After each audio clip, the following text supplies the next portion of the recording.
Hi అండి, welcome to our channel. This is my new channel అండి. Subscribe చేసి support చేసుకోండి.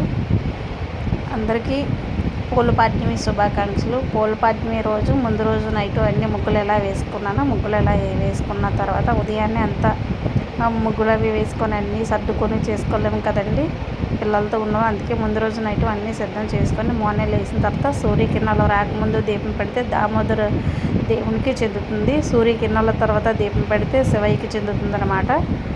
అంతేకాక పూల దీపం ఎవరు చూడకుండా పెట్టాలి కనుక సూర్యకిరణాలు రాకముందే నేను దీపం పెట్టాలనుకున్నాను. అందుకే మార్నింగ్ 4 o'clock అలా లేచి అన్నీ సర్దుకొని రెడీ చేసేసరికి 4:30 అయింది. 4:30కి నేను ఇలా దీపం పెట్టుకున్నాను. దీపం పెట్టుకునేటప్పుడు అనమాట.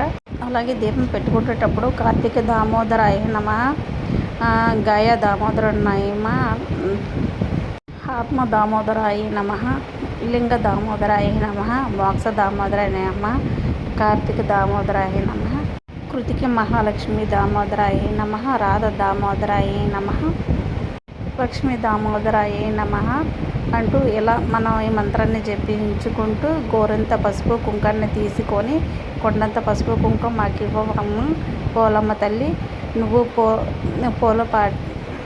పూలపాడ్యం రోజు స్వర్గానికి ఎలా వెళ్ళావో తల్లి, మమ్మల్ని కూడా అలాగే స్వర్గానికి తీసుకెళ్ళవమ్మా అని చెప్పి దండం పెట్టుకుంటూ వేడుకుంటూ దామోదరాయ నమః, శివాయ నమః అని చెప్పి పోలమ్మ తల్లికి దండం పెట్టుకొని పూజ ఆర్తిచ్చి ముగించుకోవాలి. ఇంట్లో చిన్న కృష్ణుడిని పెట్టుకున్నాను. పెద్ద కృష్ణుడిని పెట్టుకోవడానికి అద్దిల్లు కదండి, కొంతమంది పెద్దగా గార్డెన్ లాగా చేసి కృష్ణుడిని పెట్టుకోవడానికి కొంతమంది ఒప్పుకుంటారు ఓనర్స్, కొంతమంది ఒప్పుకోరు. అందుకే మాకు ఒప్పుకోక చిన్న కృష్ణుడిని, లిటిల్ కృష్ణుడిని ఇంట్లో పెట్టుకున్నాను.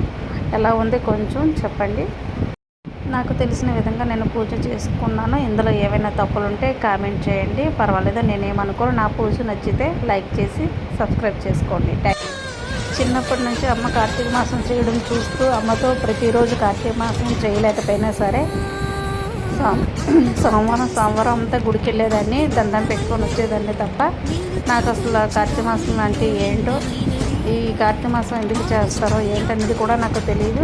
కార్తీక మాసం అంటే శివయ్యకి ఇష్టం, అందుకే చేస్తారనుకున్నాను తప్ప ఇలా కథ కూడా ఉంటుందని నాకు తెలియదు. నేను కొత్తగా కథ గురించి తెలుసుకున్నాను. నాకు తెలిసిన కథ నాలాగే నాకు ఇప్పుడు పెళ్ళయ్యి 3 పిల్లలు ఉన్నంత వరకు నాకు కథ గురించి తెలియదు. అలాగే నాలాగా తెలియని వాళ్ళు కూడా ఉంటారని నేను తెలుసుకున్న తర్వాత మీకోసం చేస్తున్నాను.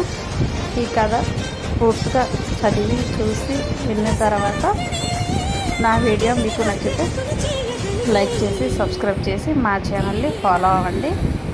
Thank you so much. YouTube family members అందరికీ నాకు తెలిసి పూజ ఎలా చేసామన్నది కాదు, ఎంత భక్తితో చేసామన్నది కావాలి.